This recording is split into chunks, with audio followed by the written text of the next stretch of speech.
Deus assentado em seu trono. Ver Satanás que rodeia a terra procurando o Éden, e mostra ao seu filho, que se assenta à sua destra. E prediz-lhe como o inimigo há de perverter o gênero humano.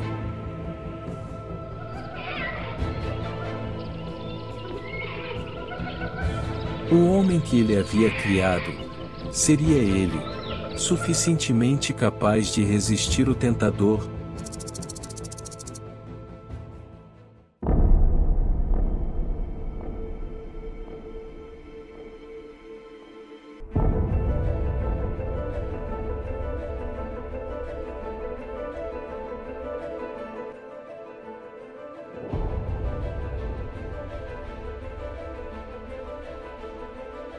Imputado Deus a sua própria justiça e sabedoria, mostrando haver criado o homem, suficientemente apto para resistir ao seu tentador, contudo em livre arbítrio.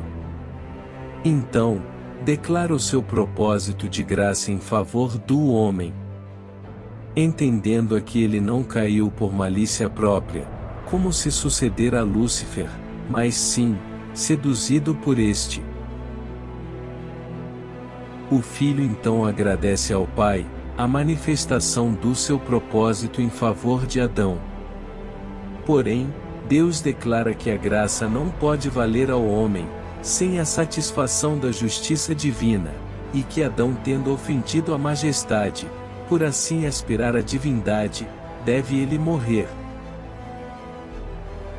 Então, eis que o Filho de Deus, Jesus Cristo, por amor do homem e de seu Pai, se oferece espontaneamente em sacrifício do homem. E em seu lugar cumpriria ele todo juízo e condenação pelo pecado. Deus o Pai o aceita, porém só o sangue do pecado seria eficaz em uma redenção. De sorte que Cristo Jesus, sendo em forma de Deus, não teve por usurpação ser igual a Deus, mas esvaziou-se a si mesmo, tomando a forma de servo, fazendo-se semelhante aos homens. Achado na forma de homem, se humilhou-se a si mesmo. Por isso, também Deus o exaltou soberanamente, e lhe deu um nome que é sobre todo nome, para que ao nome de Jesus se dobre todo o joelho, dos que estão nos céus, e na terra, e debaixo da terra, e toda a língua confesse que Jesus Cristo é o Senhor, para a glória de Deus Pai. Então ordena a sua encarnação ou manda que todos os anjos o adorem, e cantando em coro celebram o Pai e o Filho. Conhecida a transgressão humana, os anjos abandonam o paraíso regressando aos céus. Deus aprova-lhes o comportamento, e declara que a entrada do inimigo ali não podia ser evitada por eles. E encaminha seu filho, julgar os transgressores, e descendo ele, profere a justa sentença.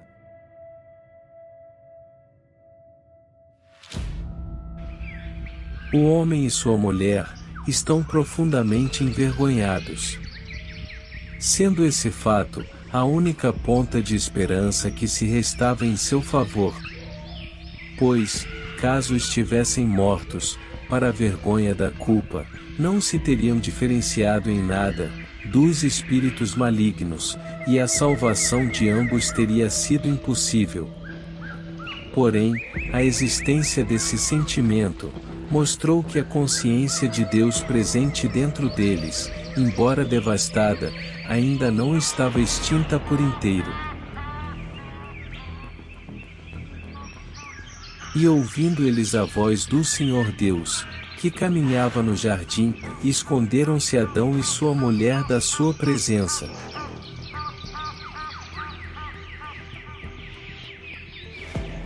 E chamou o Senhor Deus a Adão. Adão. Adão, onde estás? Adão. Aquela voz que até então tinha sido a maior alegria de ambos. Agora quão diferente soava apesar de o tom ser o mesmo. E saindo Adão do esconderijo, andando com tremor se arrasta na presença do Criador, e respondendo ele, diz: Aqui. Ouvi a tua voz no jardim, e temi. Tive vergonha porque estava nu, e me escondi. Nu. Quem te mostrou que estavas nu? Comeste tu da árvore que te disse para não comer? A confissão do homem, porém não é sincera, e ele dando uma prova miserável de sua condição decaída, culpa a mulher. Além de censurar o próprio Deus, diz ele: A mulher que me deste por companheira, ela comeu da árvore. E eu, temendo sua morte, também comi. Quando o Senhor Deus se dirige à mulher, a resposta dela não é mais satisfatória que a do seu marido, e jogando toda a culpa na serpente, disse ela: A serpente me enganou, e eu comi. O Senhor ouve o que os dois acusados têm a dizer. Pacientemente dá-lhes a oportunidade de se defenderem, mas quando se dirige à serpente, ele não faz perguntas ao tentador, mas tratando-o como já estando condenado, pronuncia então sua sentença. Maldita és tu. Porquanto fizeste isto, maldita serás mais que toda a fera, e mais que todos os animais do campo. Sobre o teu ventre andarás, e pó comerás todos os dias da tua vida. Satanás, em ardil premeditado, iludir a mulher tramar contra o Criador, mas tal aliança com a morte deveria ser anulada, o acordo com o inferno não poderia continuar. Porém inimizade entre ti e a mulher. Essas foram as palavras do Altíssimo para a serpente, embaraçada e muda. Não foi difícil Satanás adivinhar que ele seria lançado para a perdição, mas a mulher salva pelo Criador. Vendo ele que a mulher não mais serviria aos seus propósitos, lhe acende a ira. Entretanto, Deus lhe dá presentemente um incentivo ainda maior ao ódio, e declara: Porém inimizade entre ti e a mulher. Inimizade entre a tua semente e a descendência da mulher, esta te ferirá a cabeça, e tu lhe ferirás o calcanhar, por fim serás tu destruído pela mulher enganada. E a mulher disse ele: Filha, retirarei de ti o prazer em conceber, multiplicarei grandemente a tua dor, a tua gestação. Em meio às dores darás à luz filhos, o teu desejo será para o teu marido, e ele te dominará. Ao homem disse o Senhor Deus: Adão, porquanto deste ouvidos à voz de tua mulher, comendo da árvore de que te ordenei não comer, maldita é a terra por tua causa. Com dores comerás dela todos os dias da tua vida. Espinhos e abrolhos produzirá ela. Sobre dificuldade comerás a erva do campo, e no suor do teu rosto comerás o teu pão. Até que te tornes a terra. Porque dela foste tomado e sendo vós pó sobre a terra, na tua morte ao pó retornarás. Segundo a proibição de Deus, o homem transgressor deveria ser morto. Adão e sua mulher, cada vez mais claros de sua condição, aflitamente se lamentam. Mas recebendo o consolo do Filho, ele os exorta para que ambos busquem, por meio do arrependimento e de súplicas, a reconciliar-se com a divindade ofendida. E aguardando eles por tal sentença, temem o julgamento. O Senhor Deus, com seu infinito amor, e muito rico em misericórdia, fazendo revelar o seu propósito eterno em favor do homem, faz chegar até eles um cordeiro. e em sacrifício a ambos, disse-lhes ele: sem derramamento de sangue não há remissão de pecado. Assim, redimindo o homem pecador pelo sangue imolado do Cordeiro de Deus, lhe tirou as peles, e vestindo a ambos retornou ele para os céus.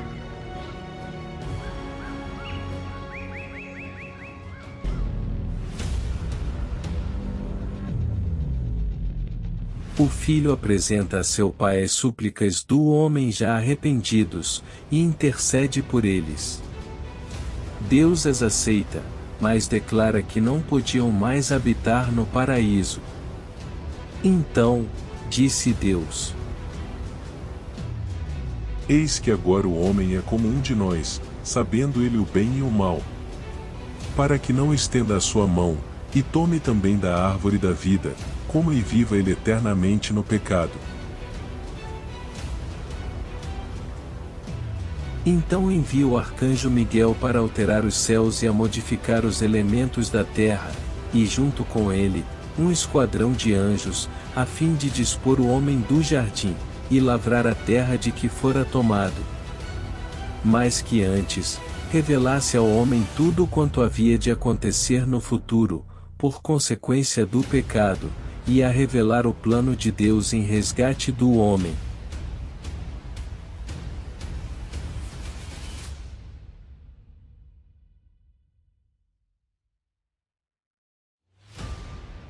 Adão, vendo Miguel, sai ao seu encontro, o arcanjo porém anuncia-lhe que vem para fazer-o sair do jardim.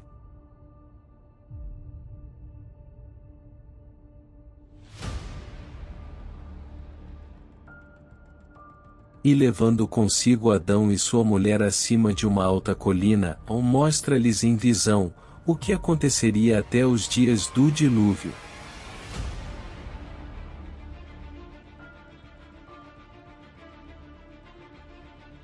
E passa-lhe mostrar como a morte e o pecado, sobrepujando a vida, ensinam a maldade e a violência.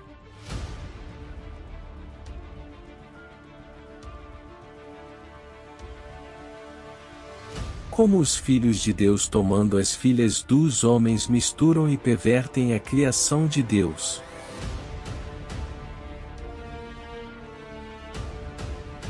E gerando eles titãs aterrorizam a terra em poder e tirania.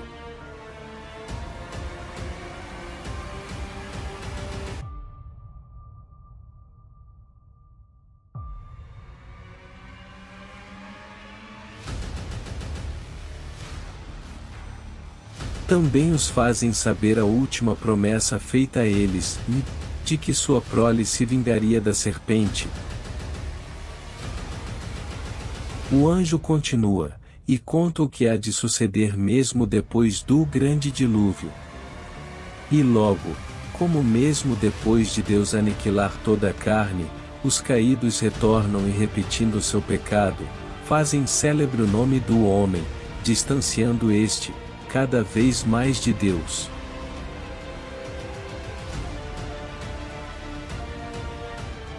Fazendo menção a Abraão, Moisés e outros valentes, mostra-lhes o arcanjo como eles levantariam o estandarte do Rei dos Reis. E como Deus levantaria uma raça de filhos varões, vencedores gerados da mulher, e essa esmagaria a cabeça da serpente e suas potestades.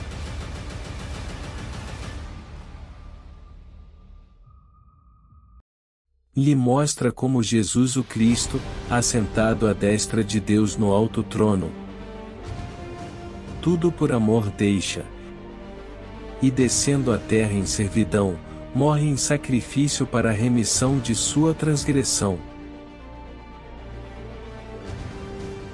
cumprindo o propósito que a ele Adão fora confiado. Morte, ressurreição e ascensão do seu Redentor.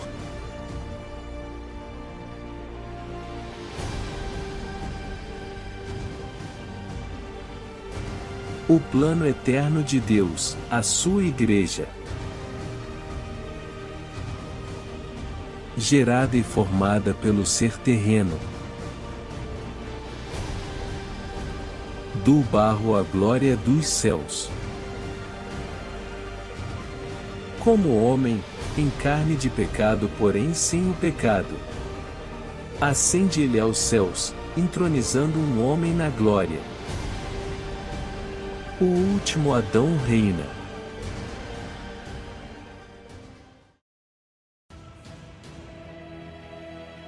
Adão, muito satisfeito e sumamente confortado por estas narrativas promessas, desce a colina com sua esposa.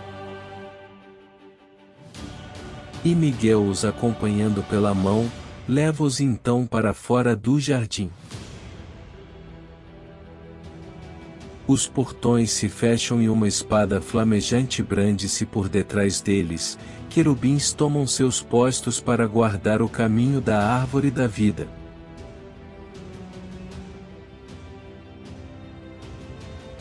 E assim tudo se fez, conforme a palavra e vontade de Deus. Os séculos se passando, havendo tardes e manhãs, estamos nós aqui, eu e você, em estado de livre-arbítrio. No entanto, em carne de pecado, herança de nossos pais Adão e Eva. Todos perecemos e somos carentes da glória de Deus. Porém, o Cristo reina. Ele morreu por mim e por você, para que possamos, através do seu sangue derramado na cruz, tivéssemos livre acesso a retornar à presença de Deus, o Pai. Agora o seu reino outrora, colocado sobre os cuidados de Lúcifer e usurpado por esse, precisa ser retomado, e hoje, Deus continua a chamar os seus filhos, homens de pouca força, mas que retêm a sua palavra e firmados na fé do Redentor, se esforçam para tomar seu reino de volta.